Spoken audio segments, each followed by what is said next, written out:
Bonjour, bienvenue dans Lex Inside, l'émission qui donne du sens à l'actualité juridique. Du droit et rien que du droit. Au programme de ce numéro, on va parler intelligence artificielle et direction juridique. Ce sera dans quelques instants avec Olivier Chaduteau, fondateur de Detou. On parlera également de l'évaluation des salariés avec Claire Tergeman, associée chez De Gaulle Florence. Et pour terminer, on évoquera les tendances en matière de contentieux en Europe avec Éléonore Anzo, associé chez Linkletters. Voilà pour les titres. Lex Inside, c'est parti.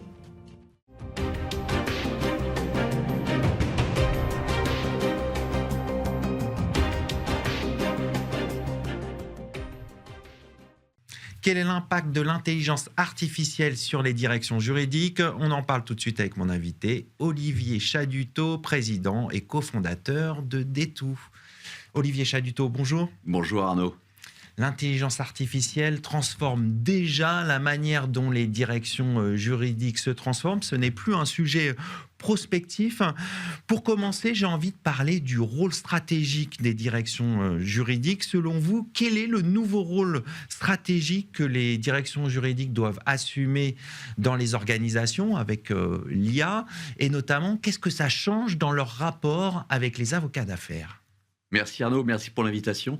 Alors, il y a un contexte qui est quand même assez important qu'il faut resituer. C'est celui que j'appelle les 4 ruptures fondamentales. Il y a la rupture digitale, l'IA, on va en parler.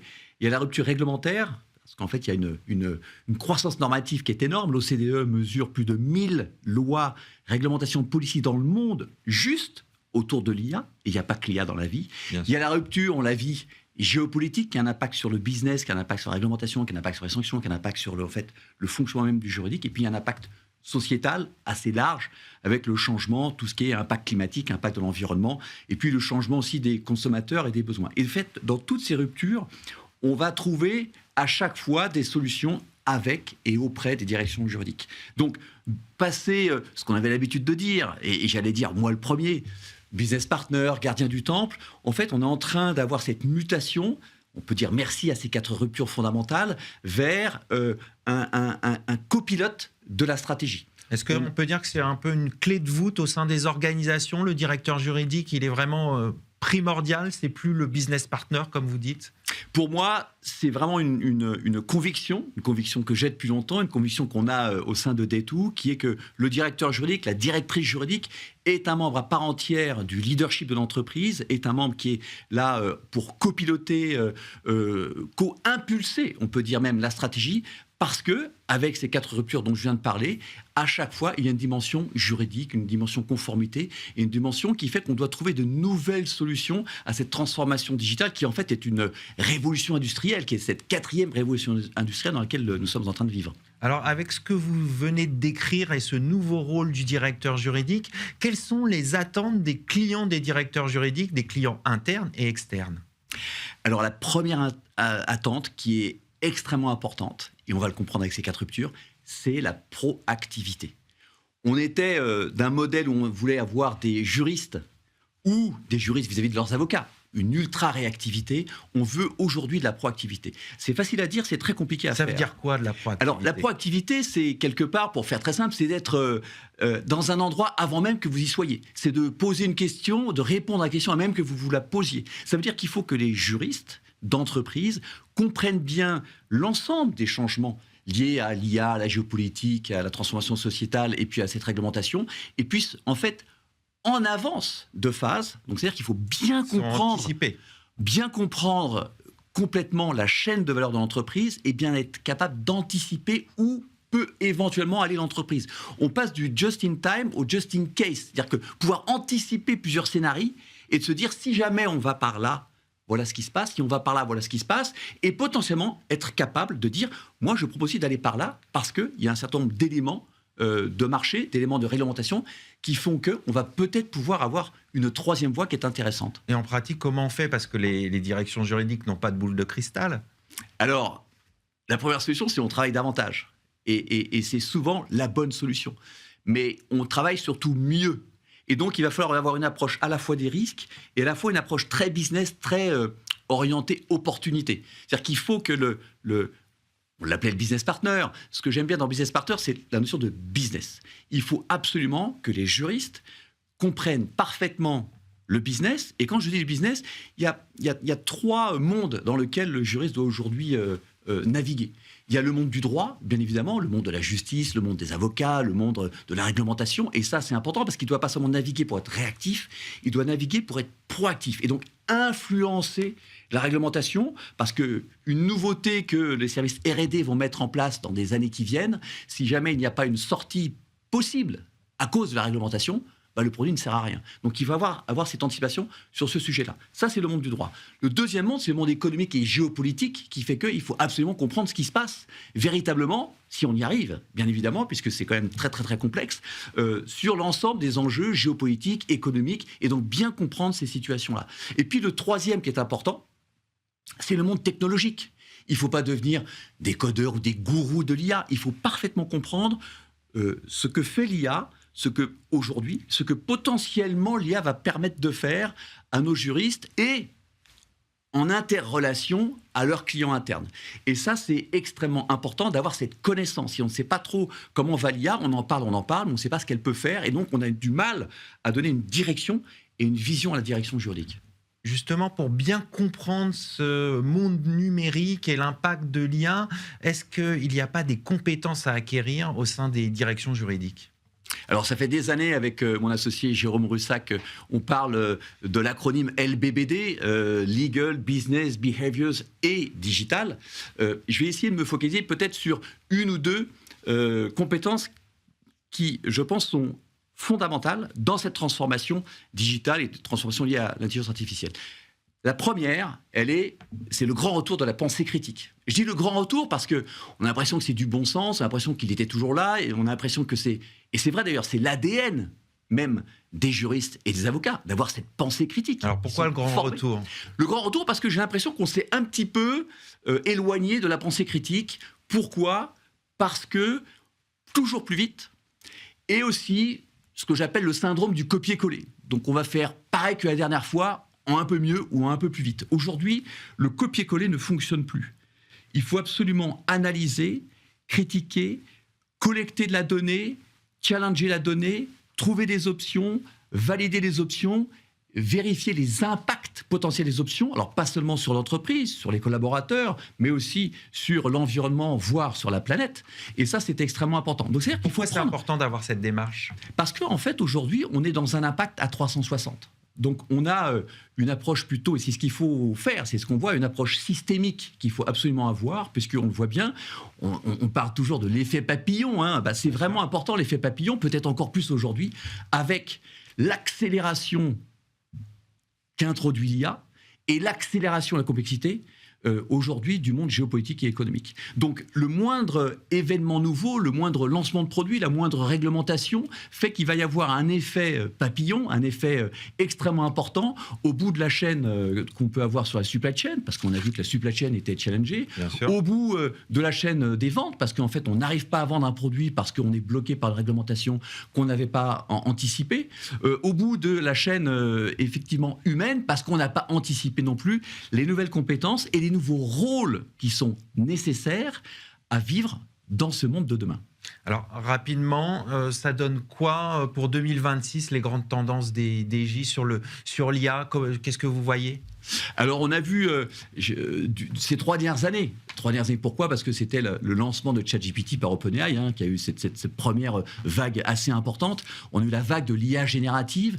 On est en train de rentrer dans la vague de l'IA agentique, qui est assez important. On va aussi parallèlement sur la 3e vague, comme le dit le PDG de NVIDIA, la robotique. Donc on est en train de passer dans le monde en 3 dimensions. C'est pour ça que, vous l'avez vu, on est en train de passer du LLM, donc des Large Language Models, donc tout basé sur le langage. On pensait que le langage suffisait pour interpréter le monde, sur des World Models. Et notre Français, Yann Lequin, vient de créer sa société sur les World Models pour essayer d'anticiper ces sujets-là. Les directions juridiques sont passées face à ça à sensibiliser, comprendre qu'est-ce que ça fait, qu'est-ce que ça ne fait pas. C'est pas non plus Harry Potter, l'IA. Il faut quand même être très, très, très concret, très précis, à essayer d'analyser des cas d'usage. Est-ce que les cas d'usage sont réels, concrets ? Est-ce qu'il y a un vrai retour sur investissement ? Et maintenant, on est vraiment en train, et au sein des tout, on le fait, d'implémenter vraiment de l'IA partout dans les processus de la direction juridique. On va conclure là-dessus. Merci Olivier Chaluteau. Je rappelle que vous êtes président et cofondateur de Detou. Merci Arnaud. Tout de suite, on change de registre. On va parler évaluation des salariés au travers d'un arrêt marquant.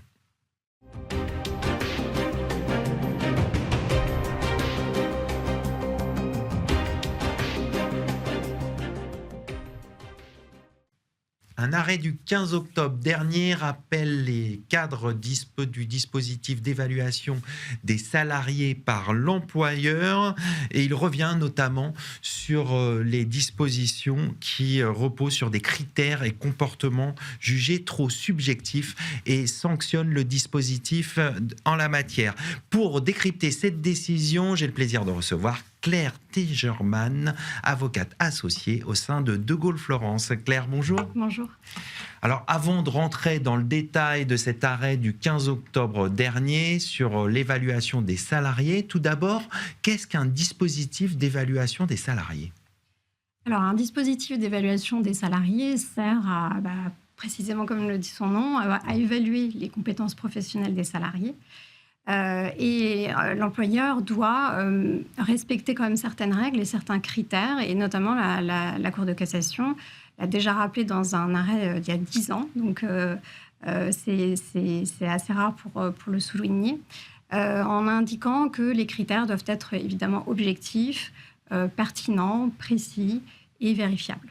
Alors, on va revenir tout de suite sur l'arrêt donc, du 15 octobre dernier qui rappelle donc, les limites du dispositif d'évaluation des salariés. Et là, en l'espèce, justement, le dispositif qui a été sanctionné reposait sur des critères jugés subjectifs. Pour bien comprendre, quels sont les faits, le contexte de cet arrêt ? Alors, les faits étaient les suivants. En fait, un employeur a décidé de mettre en place donc, un dispositif d'évaluation de ses salariés. Sauf que la particularité de ce dispositif, c'est qu'il se faisait entre guillemets en 3 parties. Donc, la première partie qui est assez classique, donc on évalue les compétences professionnelles du salarié. Une deuxième partie sur plus précisément les objectifs. Et puis là où c'est là qui va être un peu le cœur du sujet, c'est que l'employeur avait mis en place une dernière partie précisément sur les compétences comportementales du salarié. Et alors, de quoi il s'agissait-il ? En l'espèce, l'employeur avait notamment indiqué qu'il fallait évaluer l'optimisme du salarié, le bon sens du salarié. Est-ce qu'il est dans l'engagement ? Est-ce qu'il est honnête vis-à-vis de sa hiérarchie ou de ses collègues ? Donc voilà, ce sont des critères subjectifs, en tout cas, c'est ce qu'on va voir un peu plus tard.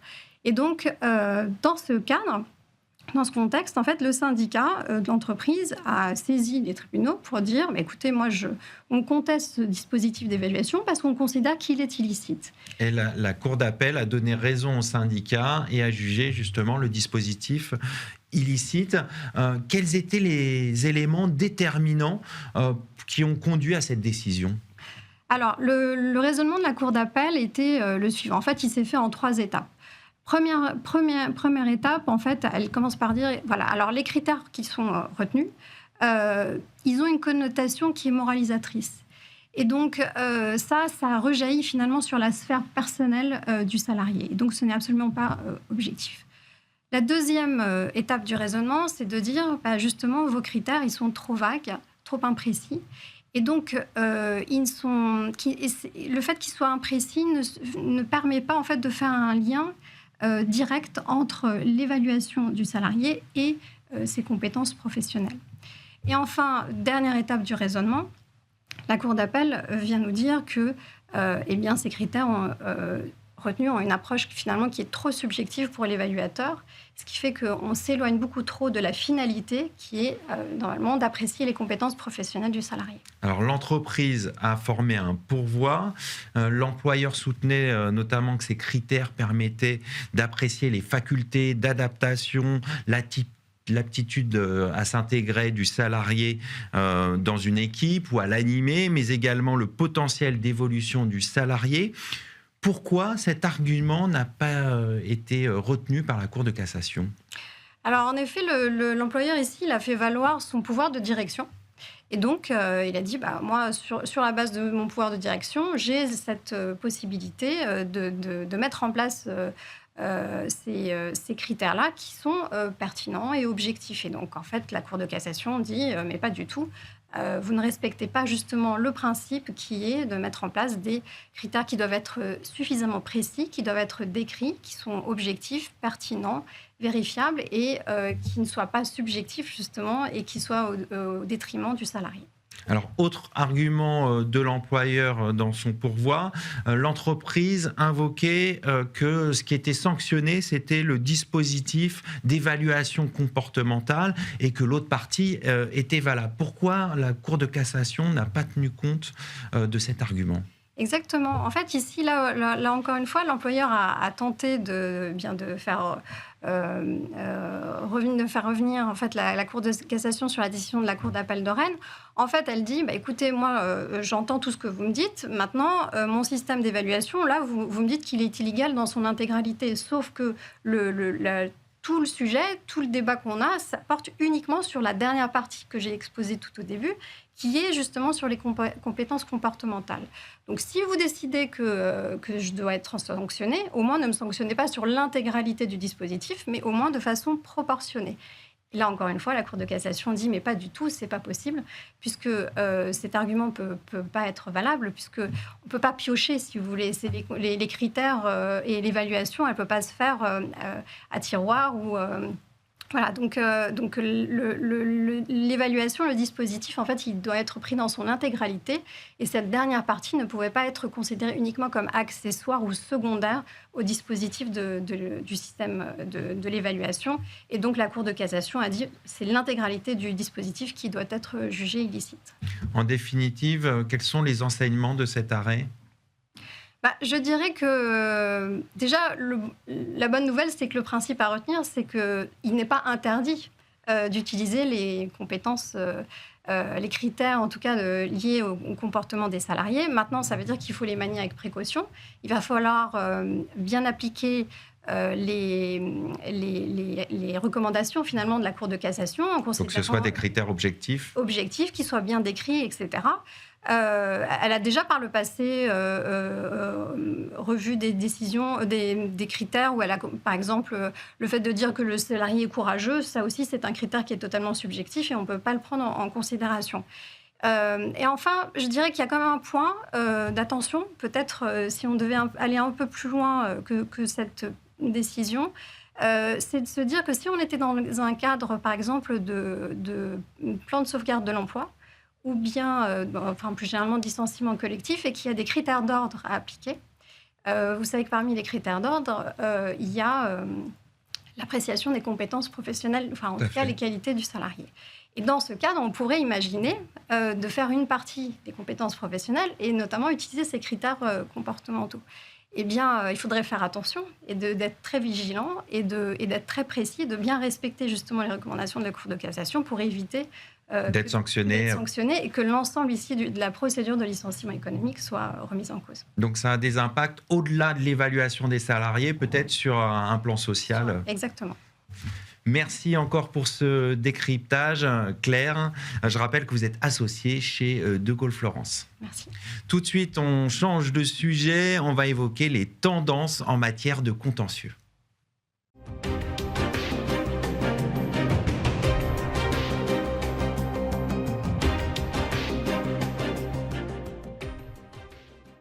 Quelles sont les tendances en matière de contentieux ? On fait le point tout de suite avec mon invité, Éléonore Anzo, associée chez Linkletters. Éléonore, bonjour. Bonjour Arnaud. On va parler ensemble des grandes tendances en matière de contentieux. Pour commencer, on va s'intéresser au recours collectif. On sait qu'il y a eu la réforme de l'action de groupe. Alors, quelles sont les grandes tendances en matière de recours collectif en 2026 ? Alors, les recours collectifs, c'est clairement une tendance de fond qu'on observe partout en Europe. Et ce qui est intéressant avec ce qui est en train de se passer sur les recours collectifs à travers l'Europe, c'est que là, vous aviez depuis historiquement des juridictions très actives en Europe, plus que d'autres, qui étaient le Portugal, les Pays-Bas, et qui le sont toujours. Mais ce qu'on voit de nouveau, c'est des juridictions qui étaient plus en retrait, dans lesquelles on voit une activité de recours collectif s'intensifier. Je vous donne l'exemple de l'Italie. L'Italie, aujourd'hui, vous avez une centaine de recours collectifs qui sont en cours. La moitié d'entre eux vient de 2025, a été initié en 2025. Donc on voit une activation, un développement assez fort dans des juridictions historiquement plus en retrait.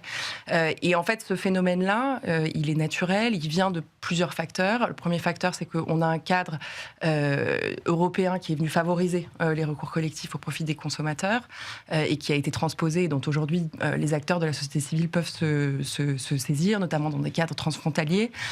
Vous avez un deuxième phénomène qui est que vous avez des régulateurs qui sont assez actifs et qui facilitent les conditions de mise en œuvre de responsabilité dans des cadres de recours collectifs, puisque vous avez de plus en plus d'actions qui sont consécutives à des manquements réglementaires reconnus par des régulateurs.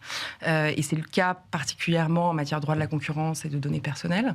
Et puis vous avez un troisième facteur qui vient en fait servir de moteur pour ces recours collectifs, qui est une expansion du marché du tiers-financement en Europe.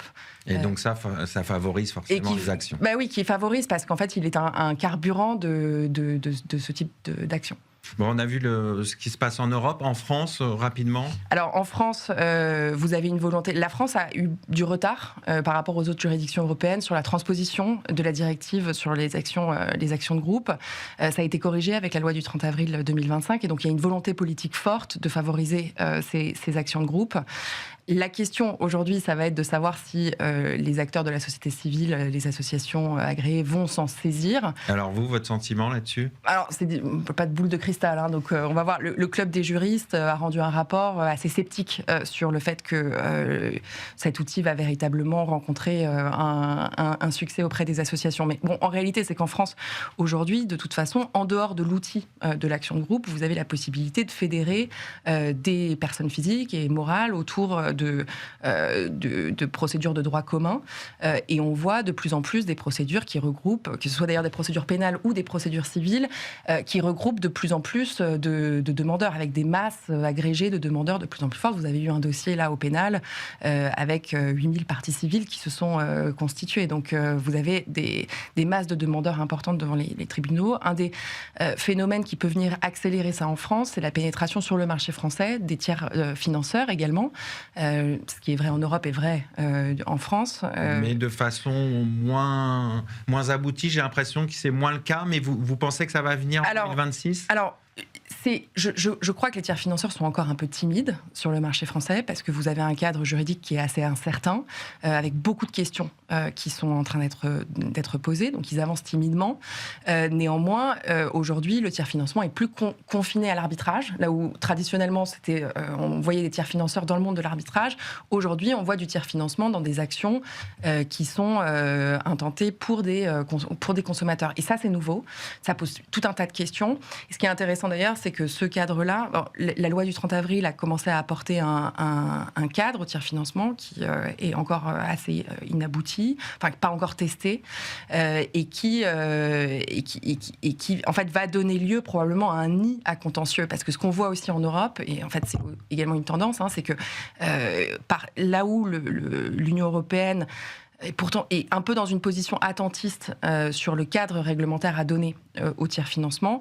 En réalité, dans toutes les juridictions européennes, enfin dans beaucoup de juridictions européennes, les questions autour du tiers-financement sont en train d'être posées. Donc vous avez des premières décisions au Portugal, en Belgique, aux Pays-Bas sur le tiers-financement, sur la question de la rémunération du tiers-financeur, rémunération excessive ou pas, sur la question de l'indépendance du tiers-financeur. Et donc il y a toute une série de questions qui sont en train d'être testées et qui donnent lieu à des contentieux propres. Donc on va voir comment ça se développe. C'est évident que le jour où le tiers-financement trouvera un cadre plus clair en France, il pourra servir de moteur au développement de ce type d'action. Alors, au-delà des actions privées, il y a aussi la pression des régulateurs. Qu'est-ce que ça donne en termes de risque pour les entreprises ? Alors, la pression côté régulateur, enfin côté pouvoir public, en fait, vous avez un double mouvement qui est d'abord une un encadrement plus fort et une harmonisation plus forte des règles qui touchent notamment à la question de l'intégrité des affaires. Donc on le voit sur le blanchiment avec une nouvelle autorité européenne, on le voit sur la corruption, on le voit sur les sanctions européennes, on le voit sur la pénalisation du droit de l'environnement. Donc il y a clairement un mouvement, il y a un durcissement des attentes réglementaires. Et à côté de ça, des régulateurs qui sont aussi très actifs. Alors c'est pas je ne vais pas vous dire que c'est un mouvement nouveau, parce qu'en fait, c'est un mouvement qu'on observe depuis plusieurs années, mais dont on ne voit pas le reflux, et des autorités de régulation qui sont très actives. Alors, aussi bien les autorités financières, où on voit que le montant des sanctions pécuniaires à travers l'Europe a augmenté de manière générale. Idem pour les autorités de la concurrence. Les sanctions pécuniaires ont doublé, donc c'est aussi un mouvement fort. Et pareil pour les autorités en matière de données personnelles. Donc, vigilance de ce côté-là aussi. Vigilance, évidemment, mais comme toujours. Et surtout que ce qu'on anticipe aussi, c'est en fait les deux mouvements sont liés, avec ce qu'on évoquait un peu plus tôt sur les recours collectifs, c'est-à-dire que le travail des régulateurs facilite la mise en œuvre de la responsabilité de fait, même si il y a évidemment après toute une série de discussions qui naît dans le cadre de procédures civiles indemnitaires, mais ça facilite de fait la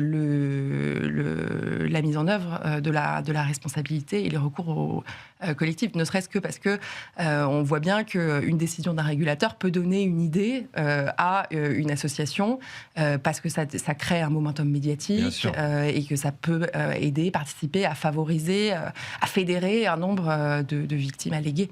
Alors, un autre risque qui est particulièrement prégnant, c'est le risque climatique. Ouais. Et c'est un risque de contentieux pour les entreprises. Ouais. Qu'est-ce que vous voyez pour 2026 sur ce thème ? Alors, ce qui est intéressant, je trouve, c'est qu'on a beaucoup parlé d'ESG. Vous en avez entendu parler tout le temps au cours des dernières années. Et en fait, on voit qu'il y a un peu un mouvement d'aller-retour sur le sujet, parce que tout le monde en parlait. En fait, finalement, le législateur, c'est un peu en train de retomber d'une certaine manière. On a un mouvement du législateur européen qui cherche à simplifier les normes, à revenir un peu en arrière par rapport à une régulation, une forme de dérégulation. Mais à côté de ça, la réalité, c'est que dans les prétoires fleurissent toujours des contentieux sur les sujets climatiques, qui sont la mise en œuvre de la responsabilité des entreprises en lien avec leurs impacts climatiques, la mise en œuvre de la responsabilité des dirigeants. Donc malgré tout, le risque est toujours présent. Le risque est toujours présent, d'autant que on a des acteurs de la société civile, des activistes qui utilisent le contentieux comme une arme stratégique et comme un outil de changement social. Et ils ont très très bien compris qu'il y avait le plaidoyer public et il y avait le contentieux stratégique devant les prétoires. Et ça se retrouve partout dans toutes les juridictions européennes aujourd'hui. On va conclure là-dessus. Ouais. Merci Eleonore. Je vous remercie beaucoup. Je rappelle que vous êtes associée chez Linklaters. Merci. C'est la fin de cette émission. Merci de votre fidélité. Restez curieux et informés. À très bientôt sur Be Smart for Change.